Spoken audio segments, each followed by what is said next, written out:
मयि श्री गुरुवे नमः। नमामि विष्णुपदाय कृष्णपृष्ठाय भूतले श्रीमती भक्तिवेदांत स्वामीति नामिनि। नमस्ते सरस्वती देवे गौरवाणी प्रचारिणी निर्विशेष शून्यवादी पाश्चात्य देशतारिणी।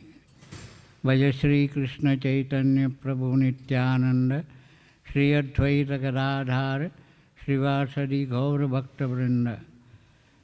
हरे कृष्णा कृष्णा कृष्णा हरे हरे, हरे राम राम राम हरे हरे। हरे कृष्ण।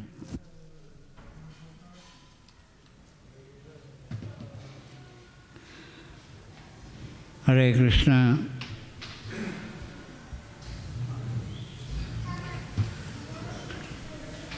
जो भी इस मंदिर में आज उपस्थित हैं, मैं उनके पद कमलों में साष्टांग वंदन करके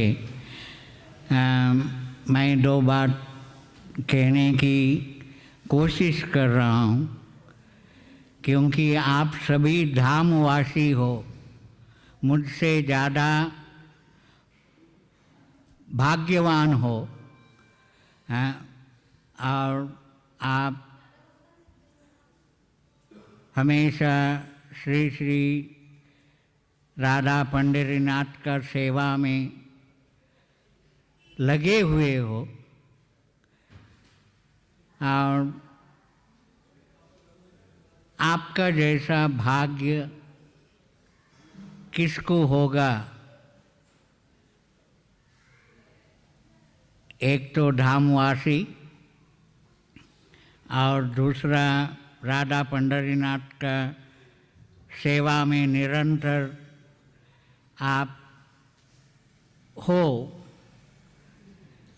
इसीलिए मैं आप लोगों से आप मेरे लिए प्रार्थना करो कि आप भी, मैं भी आपका जैसा धामवासी बनूं, और राधा पंढरीनाथ का सेवा में हमेशा रहूं। यही आप लोगों से मेरा प्रार्थना है। और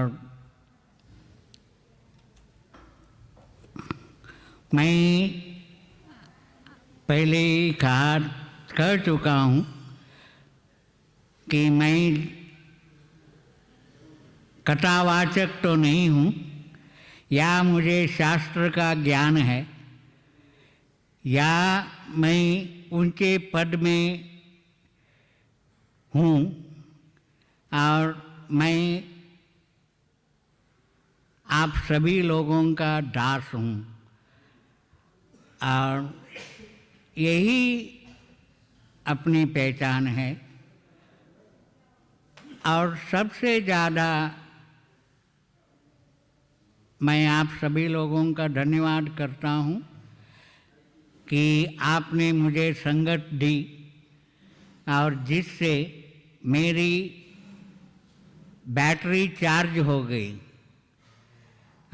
जिससे मैं वापस धाम में आने तक मेरा बैटरी चार्ज रहेगी। और आज की कथा में मैं कुछ नया नहीं बता रहा हूँ, जो आपको मालूम है वही बताऊँगा। शायद मेरे बोलने का ढंग कुछ अलग होगा। जैसे कि युग धर्म है कि कली काले नाम रूपे कृष्ण अवतार, नाम हयते हय सर्व जगत निस्सार। नाम बिना कली काले आर नहीं धर्म, सर्व मंत्र सार यही शास्त्र वर्म। ये तो आप लोग जानते हो। आपने बहुत बार सुना होगा और कंठस्थ भी होगा, मतलब आपने कंठपाठ भी किया होगा। मगर मैं ये कहना चाहता हूँ कि आप तोते की जैसे कंठपाठ मत करो। तोते की जैसे कंठपाठ करने से हमें एक धोखा होता है। अगर हम समझ गए बात को तो हमारा इस दुनिया में हमसे भाग्यवान दूसरा कोई नहीं होगा, ये बात तो पक्का है। हाँ? आप लोगों को मालूम है कि भारत में इस जम्बू द्वीप में भरतखंड है। हर युग में भगवान यहाँ अवतरित होते हैं। जैसे कि मैंने पहले भी कहा था, सतयुग में नरसिंहदेव प्रकट हुए, खंबे में प्रकट हुए, और त्रेता युग में मर्यादा पुरुषोत्तम श्री राम, और द्वापर युग में हमारे चहेते श्री श्री राधा और कृष्ण,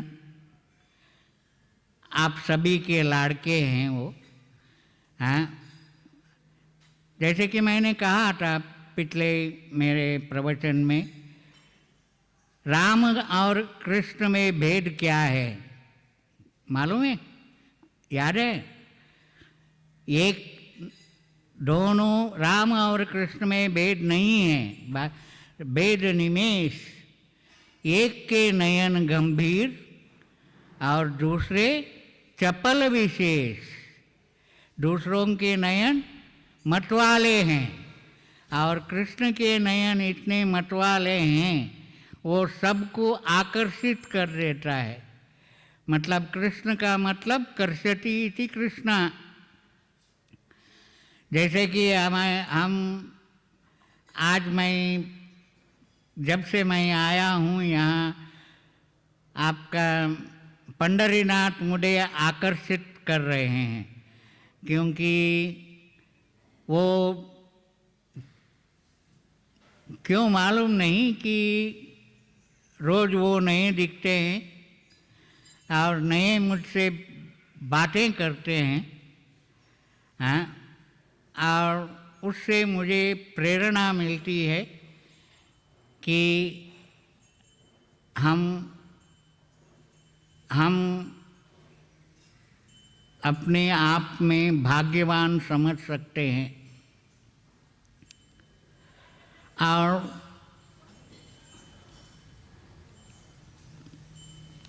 भगवान क्यों प्रकट होते हैं? भगवान प्रकट इसीलिए होते हैं कि भक्तों की रक्षा करना और अभक्तों की, मतलब जो भक्त नहीं है उनको सही रास्ता दिखाना, क्योंकि वो उनका मुख्य कर्तव्य है। और दानवों का विनाश करना। आप भागवत रोज सुनते हो, और भागवत में परीक्षित महाराज सक्षम होने पर भी उन्होंने, जब कली का सामना उनका हुआ, उन्होंने उनको मारा नहीं। वो ख़त्म कर सकते थे, उनको काबिलियत थी। हाँ, फिर भी उन्होंने उनको 4 जगह दी और उनको आश्रय दिया, क्योंकि उन्होंने परीक्षित महाराज का शरण लिया था। ये आपको मालूम होगा। और भक्त हमेशा भगवान के बहुत प्यारे होते हैं। हाँ, आप लोगों को मालूम है कि हम भगवान को पहचानना, भगवान का सेवा का अवसर मिलना, ये कौन कर सकता है? ये कर सकता है वो है हमारे गुरु। गुरु के बिना, हाँ, जैसे कि मैं, आप लोग जानते हो कि मैं कुछ नया नहीं बता रहा हूँ। हाँ, गुरु गोविंद दोनों खड़े किसके लागू पाए, मतलब गुरु और गोविंद दोनों आपके सामने हो तो आप पहले किसके पैर पड़ोगे? हैं? राइट। क्यों?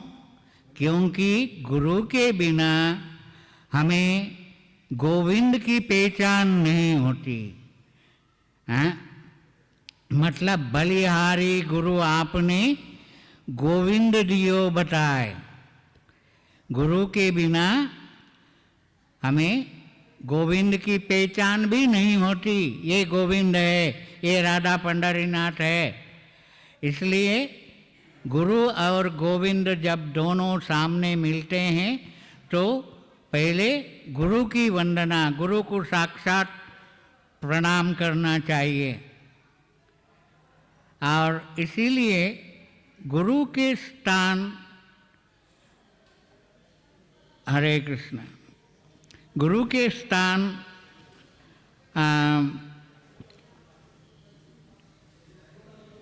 गुरु is the representative of Krishna. और आप सभी लोगों को मालूम है कि गुरु का मतलब क्या है। गुरु वो है कि अंधकार से रोशनी में लाने वाला है, वो है गुरु। गुरु। हम जो अंधकार में हैं, मतलब इस कलयुग के इस संसार में, तापत्रयों के सागर में गोते खाते खाते हमें मालूम है कि यहाँ कुछ भी रस नहीं है। हाँ, तब हम इस अंधकार से पार होने के लिए गुरु के शरण में आते हैं। और गुरु, आप लोगों को एक गुरु के बारे में बताने से पहले आप लोगों को एक सवाल पूछना चाहता हूँ। आप सभी बुद्धिमान हो और मतलब इंटेलिजेंट हो, चतुर हो। आपने रोज दिन देखे, है ना, दिन देखते हो ना, रोज रात देखी। सवाल ये है कि रात में एकदम एक समय ऐसा होता है कि एकदम अंधेरा, कुछ भी नहीं, मतलब वहाँ नक्षत्रों का लाइट भी नहीं रहता है। ऐसा समय कौन सा है? अमावस्या में भी स्टार लाइट चमकते हैं, सिर्फ मून नहीं दिखता है, मगर स्टार लाइट तो जगमगाते हैं। आप दिमाग पे ज़्यादा जोर मत डालिए, मैं बताऊंगा कि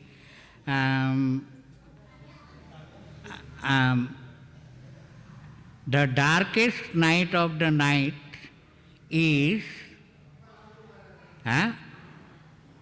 before the dawn. अंधेरा, अंधेरे से सूर्योदय होने का पहले, आप मराठी में क्या बोलते हैं, उम्बराट पहाड़, वो समय एकदम अंधेरा हो जाता है कुछ क्षण के लिए। जब सूरज उदय होता है तब अंधेरा क्या होता है, छट जाता है। That is the darkest night of the night before the dawn. हाँ, सूर्योदय के पहले हमें मालूम पड़ता है कि हमें सवेरा हो गया। इसी तरह गुरु हमारे जीवन में अंधकार से रोशनी में लाता है। गुरु का काम ये है।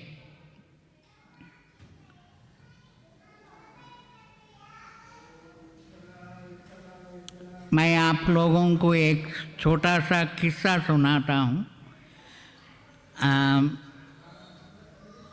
समझो कि ये सबक आपके गुरु लोकनाथ महाराज ने आपको दी।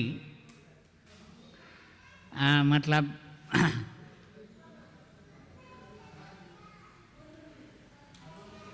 एक बार गुरु ने अपने शिष्यों को, आपको मालूम होगा कि दिया यानी कि दिया में भरपूर तेल डाल के दिया जला के सब उनके हजारों शिष्यों, सैकड़ों शिष्यों को हाथ में, आपने सुनी होगी ये कहानी, हैं? अगर सुनी है तो ये रिमाइंडर समझना, अगर नहीं सुनी है तो आपका दिमाग की बत्ती जल जाएगी। हैं? उन्होंने भरपूर तेल डाल के अपने शिष्यों के पास दिया। क्योंकि ये कहानी मुझे याद आई, एक हफ्ते से आ रही है, क्योंकि जब हम प्रभुपाद को लेके यहाँ 3 प्रदक्षिणा करते हैं तब ये मेरे को याद आई।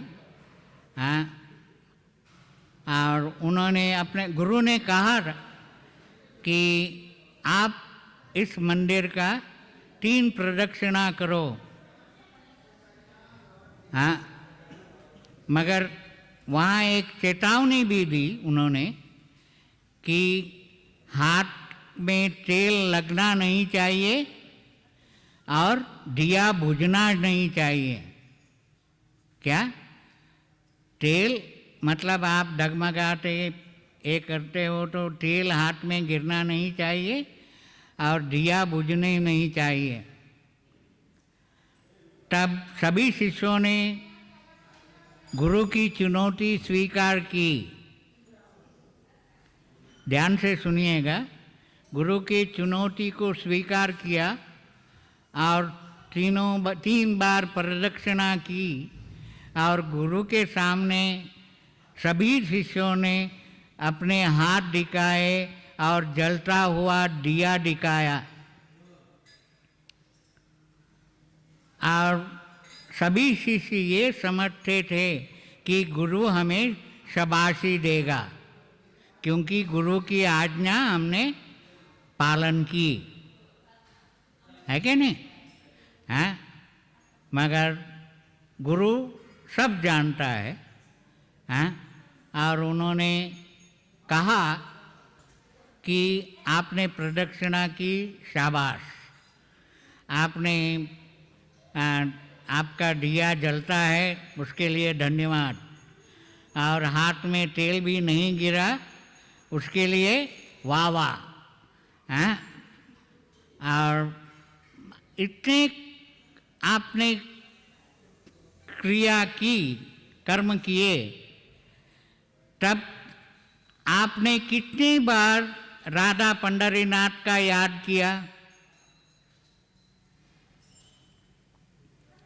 सभी शिष्यों ने ईमानदारी से कहा कि हमारा ध्यान तो तेल और दिया पे था, राधा पंडरीनाथ हमें याद ही नहीं आया, है कि नहीं? हाँ, इसीलिए जब भी हम भगवान की सेवा करते हैं जब भी हम सेवा, कोई छोटा बड़ा नहीं होता है, सेवा सेवा होती है, सेवा सेवा होती है। जब भी हम सेवा करते हैं, जिस सेवा से जब हमारे भगवान के ऊपर प्रेम अगर बढ़ जाता है, वो सेवा सार्थक है। नहीं है तो वो सेवा निरर्थक है। सॉरी, संत लोग कठोर शब्द यूज़ नहीं करना चाहिए। मैं दावे से कहता हूँ कि अगर आप सेवा में आपका अगर भक्ति नहीं बढ़ती और आपको भगवान का निष्ठा, श्रद्धा तो श्रद्धा से आप करते हो और निष्ठा नहीं हो प्राप्त होता, तो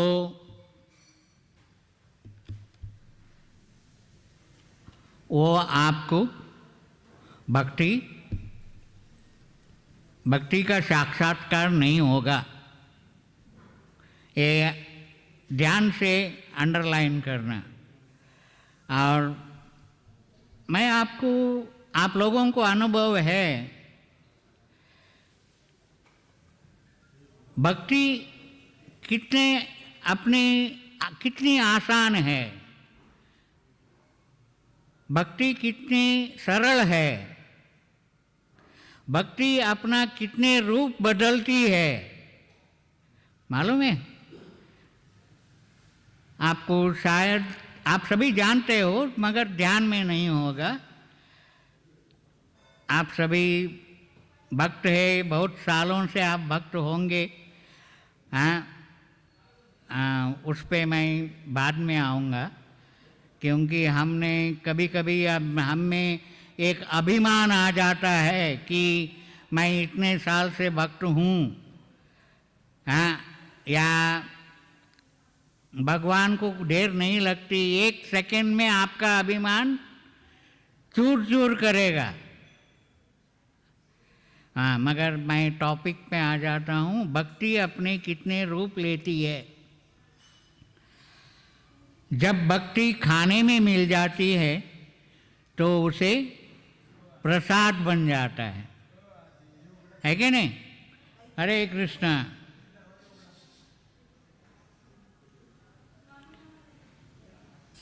वही भक्ति पानी में मिल जाती है तो क्या होता है? चरणामृत हो जाता है। वही भक्ति सफ़र में मिल जाती है तो तीर्थ यात्रा बन जाती है। वही भक्ति संगीत में मिल जाती है तो संकीर्तन बन जाता है। है कि नहीं? जब भक्ति भूख में प्रवेश करती है तो उपवास बन जाता है कि नहीं?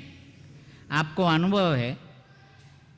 जब भक्ति घर में मिल जाती है तो घर मंदिर हो जाता है। और सबसे जरूरी बात, कर्मों,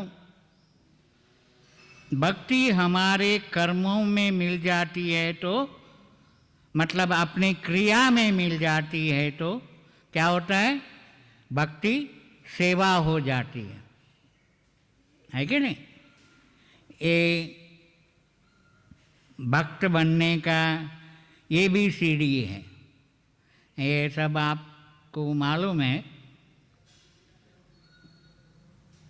यहाँ मेरा कहने का मतलब ये है कि आप गुरु के आश्रय के बिना आप कितने भी 30 मार खा हो, मतलब MA BA PhD कुछ भी आपने ये किया हो, गुरु के सामने या भक्तों के सामने आप गौण हो, मतलब आपका कीमत कुछ भी नहीं, आप हो कौन? जब तक हमें अपनी पहचान नहीं होती तब तक हमें सेवा का भाव मालूम नहीं पड़ता। सेवा जब अपन श्रद्धा से करते हैं और श्रद्धा से करेंगे तो हमें ज्ञान और वैराग्य अपने आप मिल जाएगा, है कि नहीं? मैं हमेशा कहा करता हूँ कि पंढरपुर के ये मंदिर इतने भाग्यवान हैं, हमें मिली है। आपको शायद मालूम होगा और अनुभव भी होगा, एक घर के बच्चे अपने घर में एक बर्तन का प्रसाद नहीं खाते, है कि नहीं? आपको अनुभव होगा, आप अगर ग्रस्त हो तो, या आपने अनुभव किया होगा। मगर हम अलग अलग माँ बाप के बेटे हैं, यहाँ एक ही बर्तन का प्रसाद हम खाते हैं, है कि नहीं? तो हम कितने भाग्यवान होंगे, कल्पना कीजिए, है कि नहीं? मैं को आपको कुछ नया नहीं बता रहा हूँ, हाँ। इसीलिए मैं आप लोगों को एक, क्योंकि आज मेरा इस प्रवास का आखिरी दिन है पंढरपुर में, आज शाम को मैं आपसे अनुमति लेके मैं मेरे गंतव्य तक पहुंचूंगा कल, हाँ। और आप लोगों का संगत से मैंने बहुत कुछ सीखा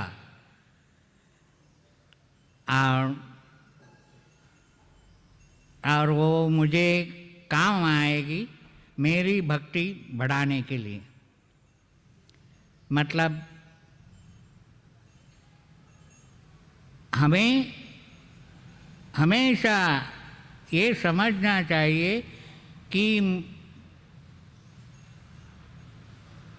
मैं कितना, मतलब अपना सिद्धांत वही है, हम सभी दासानुदास है, दासों का दास, दासों का दास है। हम कभी मालिक नहीं हैं, हम कभी ओनर नहीं है कि नहीं? और ये हमें ये सिखाती है कि हमारी हैसियत क्या है। बुरा नहीं मानना, भगवान इतना कृपालु है कि वो हमारे हैसियत से हमें ज़्यादा देता है। ये आपको कल्पना होगी कि भगवान, आप जरा आपका जीवन को रिवाइंड करो और सोचो कि क्या आपने अपने सपनों में भी सोचा था कि आप ऐसे रहोगे? नहीं, है ना? भगवान ने हमें बहुत अच्छा व्यवस्थित हमें सब कुछ दिया जो हमारे काबिलियत नहीं है, फिर भी दिया। अगर हम उसको सही ढंग से इस्तेमाल नहीं करेंगे तो हम कितने मूर्ख हैं, है क्या नहीं? हाँ, we have to grab the opportunity. Prabhupada ji हमेशा कहा करते थे, यूटिलिटी इज द प्रिंसिपल। हम सब चीज़ जो भी अपने पास आता है उसको यूटिलाइज करना। Books are the basic, purity is the force, है कि नहीं? और संकीर्तन इज द एसेंस।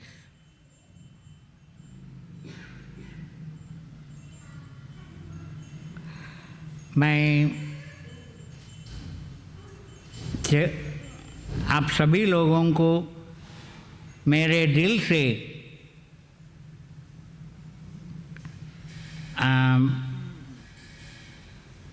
से प्रार्थना करूँगा, जो महाराज मतलब लोकनाथ महाराज ने यहाँ इस पंढरपुर धाम में भूवैकुंठ की कल्पना की है और उसे जल्दी से जल्दी इस प्रकल्प को दिशा दें और संपूर्ण करें,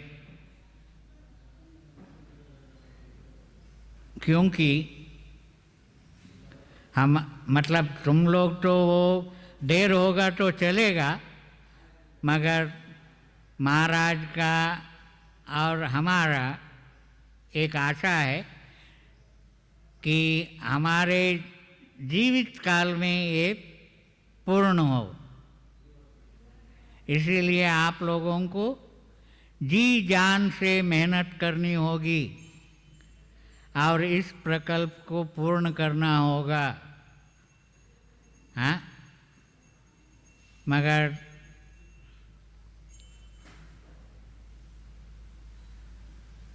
है कि नहीं, ये आपकी जिम्मेवारी है। अगर गुरु को आप संतुष्ट करना चाहते हो तो ये जिम्मेवारी ले लो। और मैं आप लोगों को एक ये मंदिर का प्रकल्प के बारे सोचते ही मुझे एक पुराने मंदिर की याद आ रही है। वो संदर्भ मैं आपको बताऊंगा। आपने पुराने मंदिर देखे होंगे, है कि नहीं? यानी कि यहाँ समझो कि विट्ठल रुक्माई का मंदिर, मतलब पुराने मंदिर पत्थरों से बनाया जाता है, शिल्पकार मंदिर को बनाता है। हाँ, पर आज का जैसा सीमेंट, रेती और लोहा से नहीं बनाता, पहले पत्थरों से बनाते थे। और शिल्पकार पत्थरों को तराश के वो लोग मंदिर बनाते थे। आप सुनना चाहते हो? हाँ, जब एक सुंदर मंदिर, भव्य मंदिर जो पत्थर से बनाया हुआ शिल्पकार ने, वो इतना सुंदर था, उसकी कीर्ति और उसका वैभव चारों दिशा में फैल गया और लोग वहाँ हमेशा सुबह से शाम तक खचाखच भरा हुआ रहता था। क्योंकि हमारे आयु क्षीण होती है, मगर मंदिर की आयु जैसे जैसे बढ़ता है उसका वैभव बढ़ता है। आपने नोट किया होगा। और जब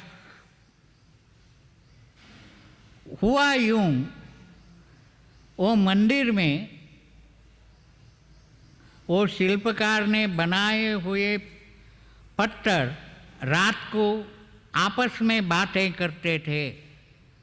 जरा ध्यान से सुनिएगा। जो शिल्पकार ने बनाया हुआ मंदिर को जब दिन में भीड़ रहती थी और हरे कृष्णा दिन में भीड़ रहती थी और रात को पत्थर बोलते थे, मतलब आपने सुना होगा गीत गाया पत्थरों ने, है ना। हाँ, पत्थर आपस में बातें करते थे, प्रमुख करके अर्च विग्रह की मतलब भगवान की मूर्ति और एंट्रेंस में डाला हुआ पत्थर, मतलब समझ गए, एंट्रेंस में जो पत्थर डालता है ना उसको क्या बोलते हैं, प्रवेश द्वार में जो पत्थर डालते हैं, वो आपस में बातें कर रहे थे और वो प्रवेश द्वार वाला पत्थर मूर्ति से बात कर रहा था कि तुम कितने भाग्यवान हो, जो भी आता है आपको फूल चढ़ाता है और प्रसाद खिलाता है और आपको रोज़ अभिषेक करते हैं, और नए नए श्रृंगार करते हैं और तुम्हारा वैभव अद्वितीय है क्या नहीं।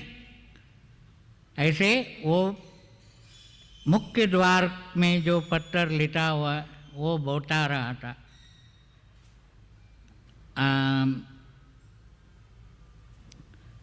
और जिससे और मेरा भाग्य देखो, जो भी आता है मुझे लात मार के अंदर आता है क्या नहीं। हाँ, जो भी आता है, इतना मैं रफ था सब लोगों के लात से, मैं भी स्मूथ बन गया। हाँ, मतलब आपको मालूम होगा पत्थर पे आप एक रस्सी भी घिसो तो पत्थर में भी रस्सी का क्या होता है, मार्क पैदा होता है। आपने अगर कुएं में से पानी निकालते हैं तो मालूम अनुभव होगा। और वो पत्थर प्रवेश द्वार का पत्थर बोल रहा था कि सब लोग मुझे लात मारते हैं और देखो मेरी हालत ऐसी है, तू तो बहुत भाग्यवान है।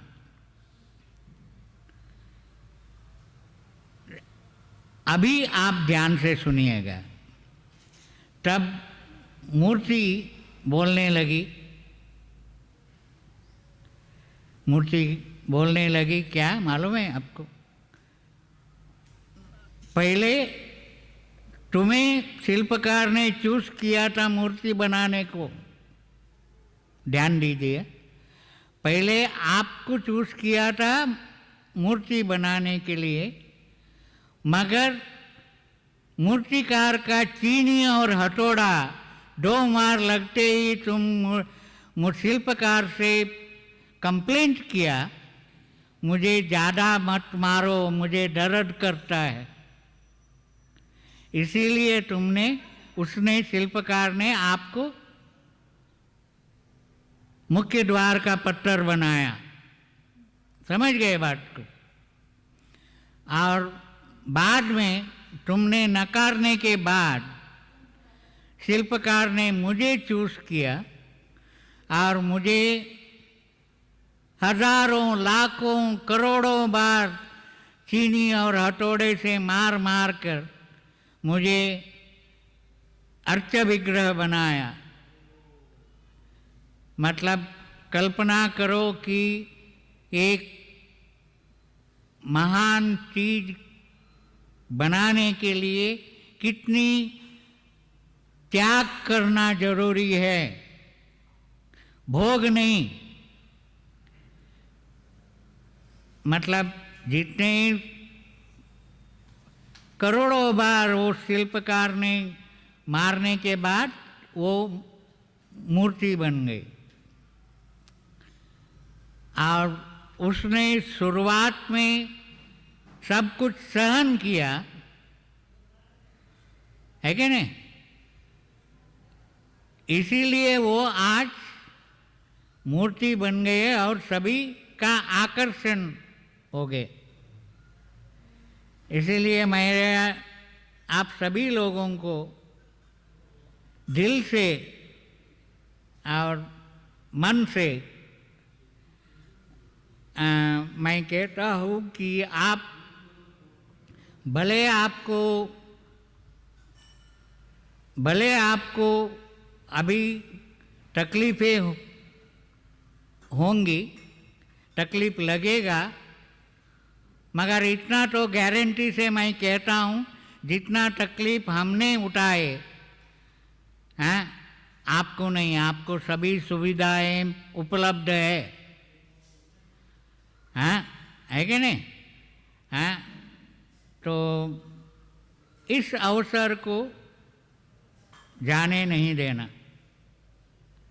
और अपने आप को आप सहन कर सकते हो। आपका तरुणावस्था है, अभी नौजवान हो, हाँ। जैसे कि वो शिल्पकार ने मूर्ति बनाने के लिए, मूर्ति ने हजारों बार मार खाई, करोड़ों बार मार खाई। आप भी अपने आप को तराशो,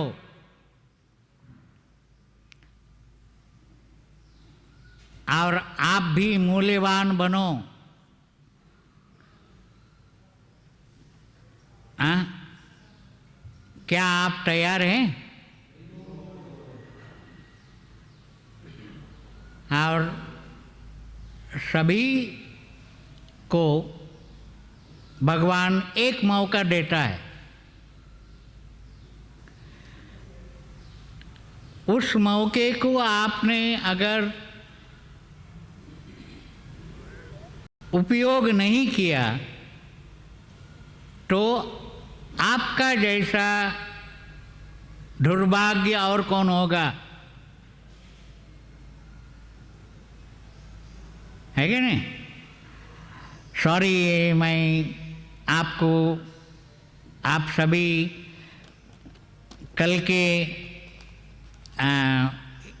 कल होने वाले हीरो हो, मतलब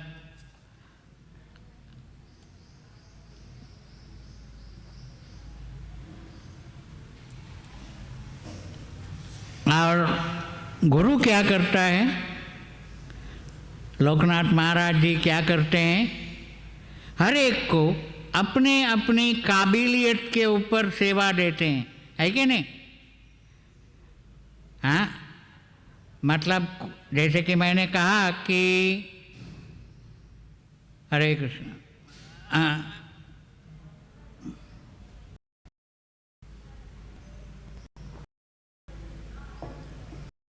अपनी क्षमता के ऊपर है कि नहीं?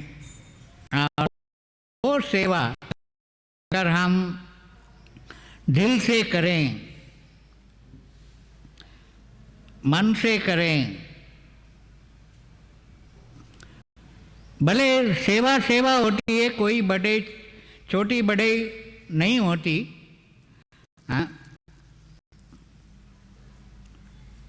सेवा सेवा होती है, छोटी बड़ी नहीं होती। और उससे हमें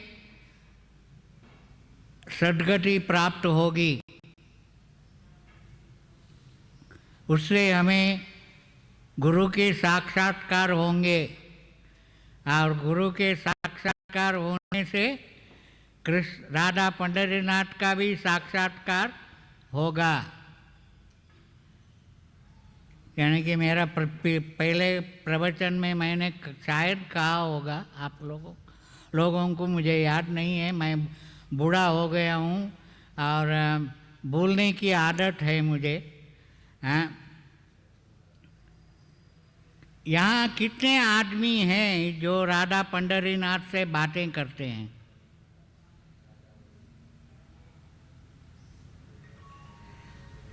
उसके अगर नहीं करते तो करना शुरू कीजिए, क्योंकि आप जो भी सेवा किया रोज, जैसे कि प्रभु जी रोज संकीर्तन, मतलब बुक डिस्ट्रीब्यूशन का रिपोर्ट राधा पंडरीनाथ को देते हैं, वैसे ही आपकी सेवा का रिपोर्ट आप राधा पंडरीनाथ को दीजिए और कहिए कि मुझसे मेरी सेवा में गलती हुई होगी, त्रुटि होगी, मैं उस त्रुटि को कल से सुधारूंगा।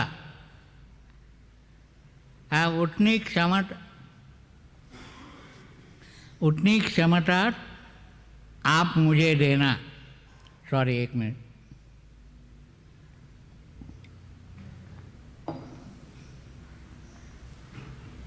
से आप रोज नियमित रूप से कंसिस्टेंटली आप राधा पंडरीनाथ से बातें करोगे तो राधा पंडरीनाथ आपसे बातें करने लगेंगे। हाँ, जैसे कि मैंने कहा, बोलता पत्थर मतलब गीत गाया पत्थरों ने, जैसे कि देर के शायद ऐसा भी हो सकता है ये दीवार भी रात को आप सब सोते हैं तो आपस में बातें करते होंगे। हैं, है कि नहीं? हैं? और हमने गौर नहीं किया। हाँ,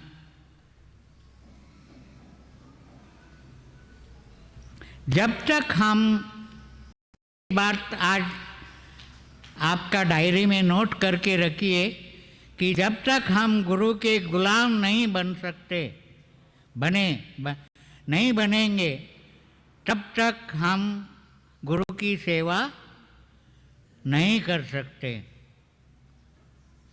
ये बात तो पक्की है। हम गुरु के गुलाम होना चाहिए। और सॉरी, मैं कैसे फिनिश करूं समझ में नहीं आ रहा है। हाँ, घंटी तो बहुत टिक टिक टिक टिक चल रही है। मैं आपको गुरु और शिष्य का संबंध कितना महान और कितना अद्वितीय है छोटे में बताऊंगा, क्योंकि बताने को जाएगा तो आप लोग मुझे शाप दोगे। चलेगा, शाप इस शरीर के लिए है। इस शरीर खत्म होने के बाद शाप को भी मुक्ति मिल जाती है कि नहीं? मैंने कहा था मगर पाप नहीं करूँगा, मतलब पाप जीव के लिए है। समझ गए आप? शाप शरीर के लिए है, पाप जीव के लिए है। पाप वो चलते रहेगा। और इसीलिए हम कहते हैं कि हम जो भी अभी भोगत रहे हैं या अनुभव कर रहे हैं, ये हमारे प्रारब्ध कर्म है।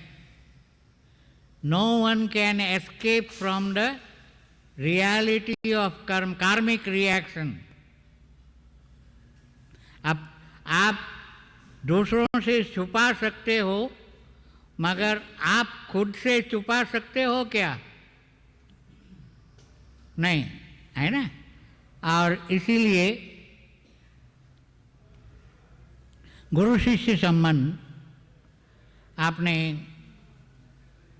मेरे अनुभव से मैं 2 शिष्यों को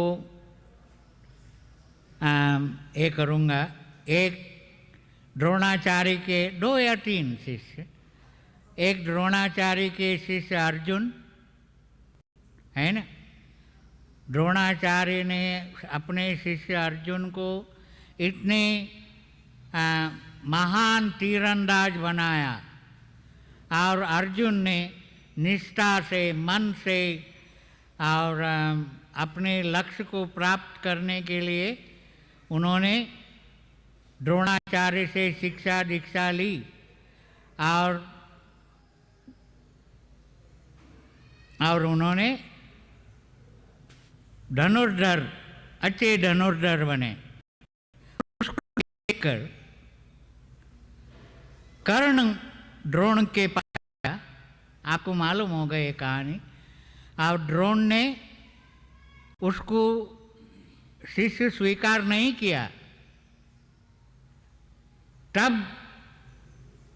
मतलब आपको मालूम है कि एक कहावत है हिंदी में पानी पीवो छान के, गुरु बनाओ जान के। हाँ, मतलब गुरु को हम तब कर्ण को अपने ठेस पहुंच गई, अहंकार आया कि आपने मुझे आपका शिष्य नहीं बनाया, बांधा नहीं, हैं, और मैं दूसरे गुरु के शरण में जाऊंगा और वहाँ शिक्षा दीक्षा प्राप्त करूंगा, ऐसा कर्ण ने सोचा। और आप भी शिक्षित भक्त हो या दीक्षित भक्त हो और दीक्षा लेने के लिए उत्सुक भक्त हो, है ना। हाँ, और गुरु के मतलब नतीजा क्या हुआ, कर्ण परशुराम के पास जाके शिक्षा ली और उसने गुरु को झूठ बोल के गुरु से शिक्षा ली, है कि नहीं। नतीजा क्या हुआ, गुरु को मालूम पड़ा, गुरु ने सब शिक्षा कर्ण को दी। जब मालूम पड़ा ये ब्राह्मण नहीं है, क्षत्रिय है, तब गुरु ने उसको शाप दिया कि ज़रूरत का टाइम में तुम्हें मुझसे मिली हुई शिक्षा भूल जाओगे, है कि नहीं। हाँ, ऐसा ही हुआ। इसमें और एक शिष्य का मैं आपको जिक्र करूँगा, द्रोण का ही शिष्य है एकलव्य, आपने सुना होगा। एकलव्य इतना बड़ा तीरंदाज बन गया कि वो कुत्ते के मुंह भर के बाण चलाए, है कि नहीं। हाँ, और अर्जुन ने जो कुत्ते का मुंह में बाण निकाले, मगर कुत्ते को थोड़ा सा भी खरोच नहीं पहुंची। ये कहानी आपको मालूम है। मेरे कहने का मतलब ये है कि क्योंकि घड़ी टिक टिक बज रही है, मैं और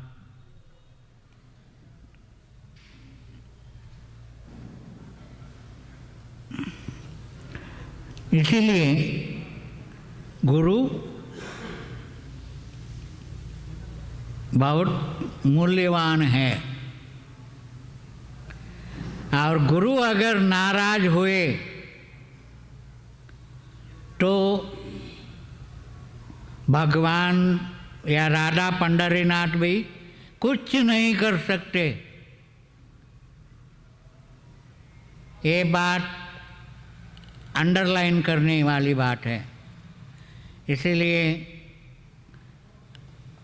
लोकनाथ महाराज बहुत दयालु हैं, कृपालु हैं और नम्र है, और सभी गुण उनमें भरे हुए हैं। और उनको देखकर हमें भी प्रेरणा मिलती है और हम में भी वो गुण आए, है कि नहीं। हाँ, इसलिए आप सभी लोगों से प्रार्थना है, क्योंकि आज मैं आप लोगों को 9 बातें बताई। इन 9 बातों से आप कितने सीखे, कितने आपके दिमाग में हैं, वो मुझे मालूम नहीं, आप ही को मालूम। हाँ, और इतना तो पक्का है कि इन 9 बातों में आप कोई भी एक को लेके आप अगर लोगे तो आपका जीवन सार्थक होगा।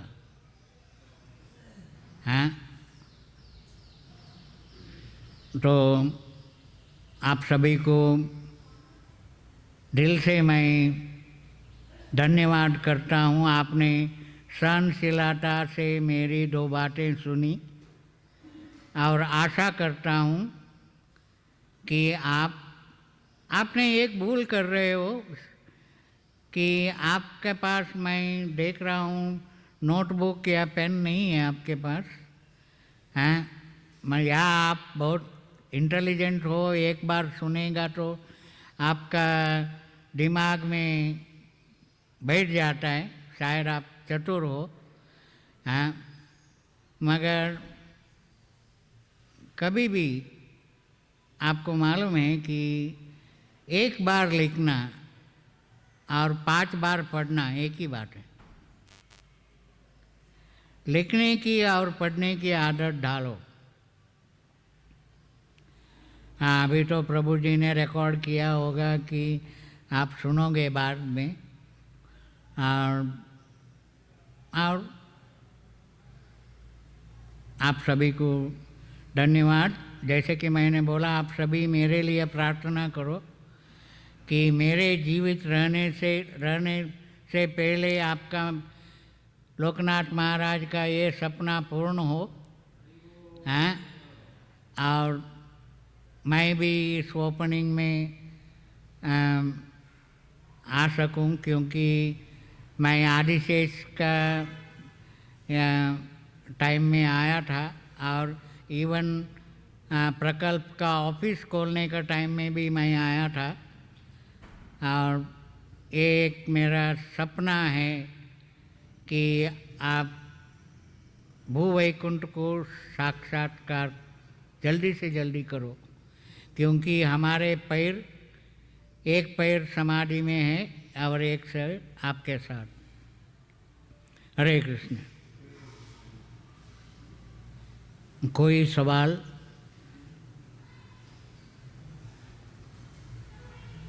या कोई विमर्शा करना चाहता है? Any comments?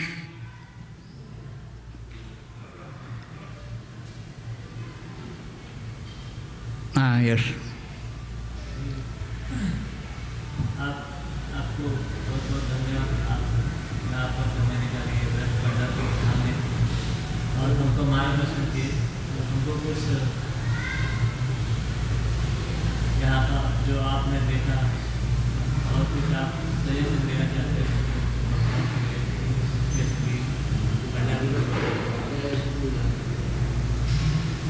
इस बार आप भाग्यवान हो, मैंने 3 प्रवचन दिए यहाँ आपके साथ, और ये तीनों प्रवचन को आप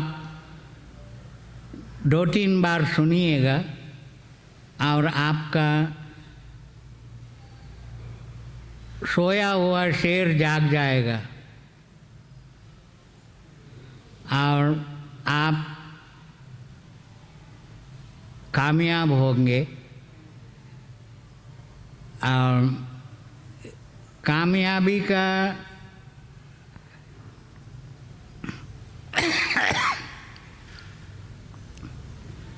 और आप जो कर रहे हो सही कर रहे हो, और जिससे मुझे बहुत प्रेरणा मिली।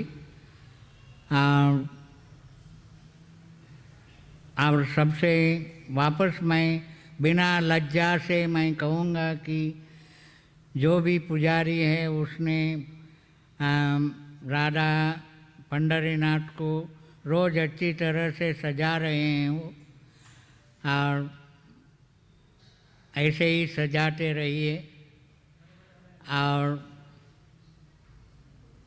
राधा पंढरीनाथ से बातें कीजिए और वो आपको प्रेरणा देंगे।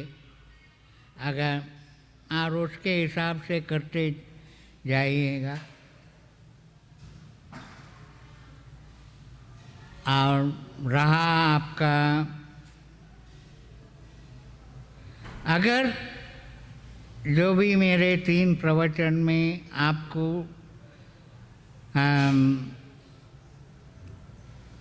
आपको समझ में न आया हो वो मुझे कॉल करके या पूछ सकते हो। मैं कोशिश करूँगा आपको समझाने के लिए। अगर आप जागना चाहते हो तो मतलब सोते हुए व्यक्ति को जगा सकता है, मगर सोने का नाटक करने वाले को जगा नहीं सकते। समझ गए?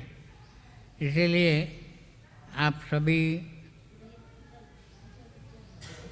मतलब शिष्यत्व मतलब सीरियस बिजनेस आसान नहीं है,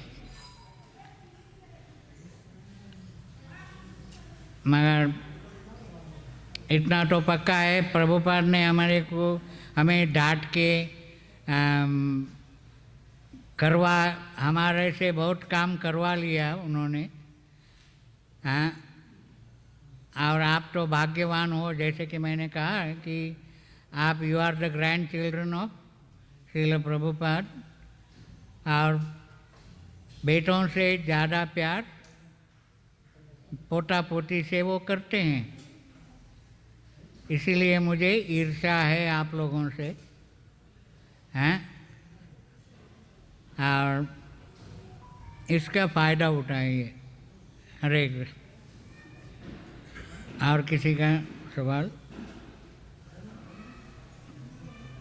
आपका प्रसाद का टाइम हो गया लगता है। आपका जब घंटी बजती है तो अमृत मतलब एक कहावत है ना, एक हिंदी में अब संस्कृत में एक कहावत है कि आलस्यम अमृतम विषम एक, और भूखे पेट भजन नहीं गोपाला। जब आपका पेट भूखा है तो गोपाल का भजन नहीं होगा। इसीलिए हरे कृष्ण।